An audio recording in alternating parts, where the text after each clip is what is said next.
Welcome back, friends.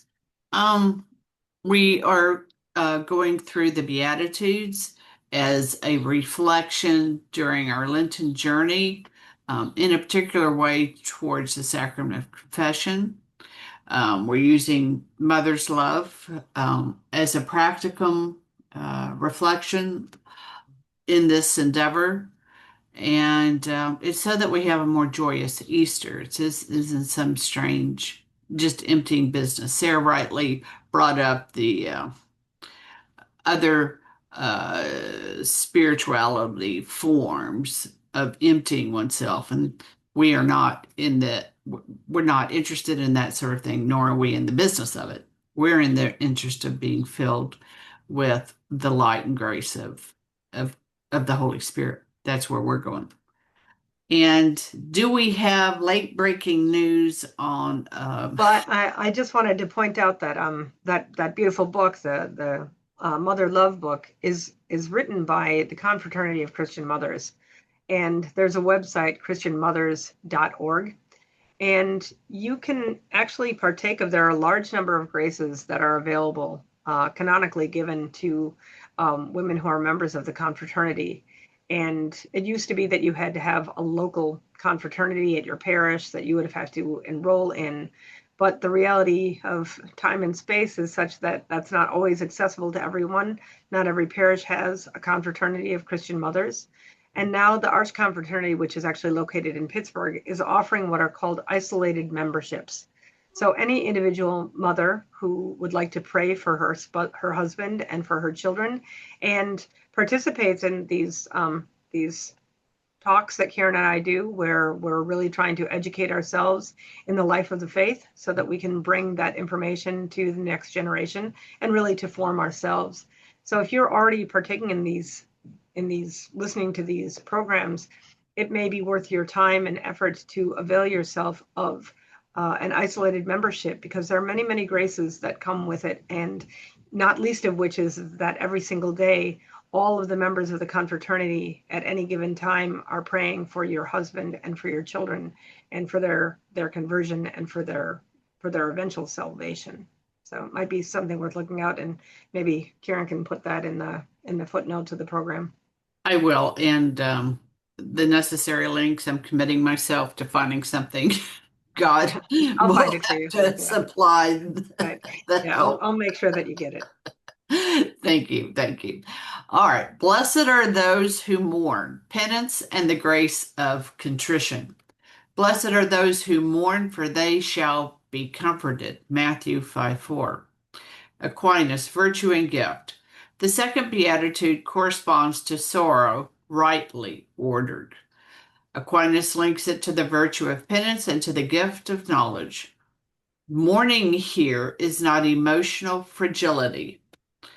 It is grief over sin and over separation from God. The gift of knowledge allows the soul to judge created things rightly in relation to the ultimate end. It exposes illusion. When the soul sees clearly that sin disorders love, sorrow follows. This sorrow is not despair, it is medicinal. Aquinas distinguishes between servile fear, which fears punishment, and filial fear, which grieves offense against God. Blessed mourning arises from filial fear. It is the sorrow of one who recognizes that love has been misdirected. Augustine describes this sorrow as the turning of the restless heart back towards its source. Our heart is restless until it rests in you. When lesser loves have been preferred to the highest good, unrest follows. Mourning acknowledges that displacement. It's not self-loathing, it's recognition of misdirected love. The disorder healed here is indifference. Modern souls often do not mourn sin. They rationalize it, rename it, or compare it. Augustine warns that when sin becomes familiar, it ceases to disturb and the soul becomes habituated to disorder. Aquinas teaches that contrition is sorrow for sin as an offense against God. When appetite is dulled, the will ceases to feel the gravity of rupture, and the soul then loses sensitivity to grace. Mourning restores clarity. It acknowledges that something precious has been wounded, and without sorrow, joy becomes superficial, and with it, joy becomes possible. Fasting intensifies awareness. When appetite is restrained, interior restlessness surfaces. Aquinas describes fasting as restraining concupiscence and elevating the mind towards spiritual good. It creates space for recognition of disorder. The discomfort of fasting can expose attachments that otherwise remain hidden. Fasting without contrition is diet, and fasting without contrition becomes penance. Examine this beatitude with precision.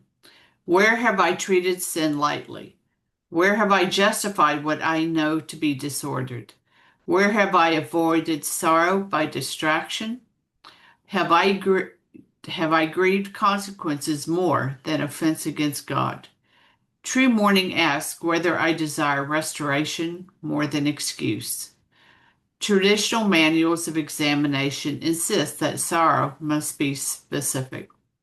One must not confess vaguely. One must name the disorder clearly, without embellishment and without self-defense. Clarity makes contrition possible. Yeah, I think it is interesting that that duality that exists in the human person between the appetite and the intellect, the will, and that the human person is, when they're not in that state of humility that we were talking about and poverty from the first beatitude, when you're not in that state, uh, everything is not ordered correctly, and so consequently, the will often is going to be superseded by an inappropriately controlling appetite. And so the appetite will rationalize whatever it needs to rationalize to make itself feel better, right? And the will cannot influence it by making the choice to be sorrowful. I think a lot of people feel that sorrow is just an emotional state, and it's sorrow is much like love, right? One can choose very concretely to be sorrowful over a past action, right? You don't the feelings often feelings are going to follow function, right? So let's say in the morning you wake up and you're just terrible, and you don't feel like doing anything, and then you get up and you make an act of the will and you decide, I'm going to clean my house today. I don't care how bad I feel, right?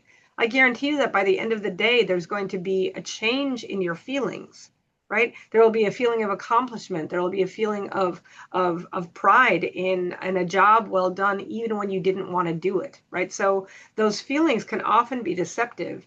And if we're always waiting to feel sorrow before we engage the will to be sorrowful, you may be waiting a very, very long time. It's the same thing with love. It's the same thing with forgiveness, right? All of those are, the feeling may reside in the appetite, but the action in and of itself is part of the will, and it's part of the intellect to make that assent to do the right thing. And we really are in a world that feeds the appetite and starves the intellect. And so consequently, all of the things that we know to be wrong, for years now, we've been told that those are perfectly acceptable behaviors. And so the human person is having a very difficult struggle rationalizing what they know to be true with their emotional state, which tells them that what is wrong is right, right? We're really struggling there. But I think that we have to make recourse back to that first episode where you were talking about the poverty of the spirit. These are not one-offs, right? The Beatitudes are given to us as a block of knowledge, and one builds on the other. And so you can't feel contrition, true contrition or sorrow, without first having an awareness of your own interior poverty and need for forgiveness. Right? And I loved, I'm sorry, one more thing. I loved how you really articulated the need to be precise. Satan loves gray. right? He also loves black and white, but when you're trying to confess your sins, he loves ambiguity. I did this, but, right? So it's really important. We're all very, very good at naming our virtues. Very few of us are really willing to name our vices with the same precision. Correct. And we need to, right? The better the diagnosis, even if it's hard and painful, the better the treatment. Right. Engage. Absolutely. Confessional preparation. The sacrament of reconciliation perfects this beatitude. Aquinas teaches that penance requires contrition, confession, and satisfaction. Contrition is interior sorrow, confession is its verbal expression, and satisfaction participates in repair. The confraternity tradition assumes this structure. It does not dramatize guilt. It treats confession as medicine. Sorrow is not humiliation, it is cooperation with healing. Approach confession this Lent not merely to recount faults, but to express sorrow for misdirected love. Name specifically where you choose lesser goods over the highest good. Absolution is the promised consolation. And the promise of this beatitude is consolation, not denial of suffering, but divine nearness. Consolation follows truth. When disorders acknowledged, grace can enter without resistance. The one who mourns sin does not remain in grief. The Lord himself becomes comfort. Augustine writes that tears shed for sin become sweeter than former pleasures because they return the soul to God. Mourning is not the end of joy, it is its doorway. Lenten reflection. Choose one small fast this week that is tied directly to an area of known weakness. When the discomfort arises, do not distract yourself. Offer it consciously as sorrow for disordered love. Let fasting teach you where attachment remains. Yeah, and we are a world that needs both detachment from food, but from social media, right? From our computer, and I think it's not so much that it's the computer as much as it is a seemingly instant consolation, right? It's almost like a self-therapeutic medicine that we all avail ourselves to, kind of a drug, and that need for detachment, right? So that you can rightly order your love is an essential element to being able to have true conversion of both, not just heart, but heart and body. We always have to remember that we are body and spirit, right? So, if you can convert with your mind, but if you're still doing the same things with your body, you really have not changed. And you can convert with your body, and if you have not really assented with your heart, then you still have not changed, right? Although I would argue that the one where you've conformed the body and maybe not gotten quite to the soul yet, better to wear a smile and not feel it than to not wear a smile and let everyone know. Right. Right. Very good. All right, friends. We'll return in the next episode. Till then, Fides Evratio.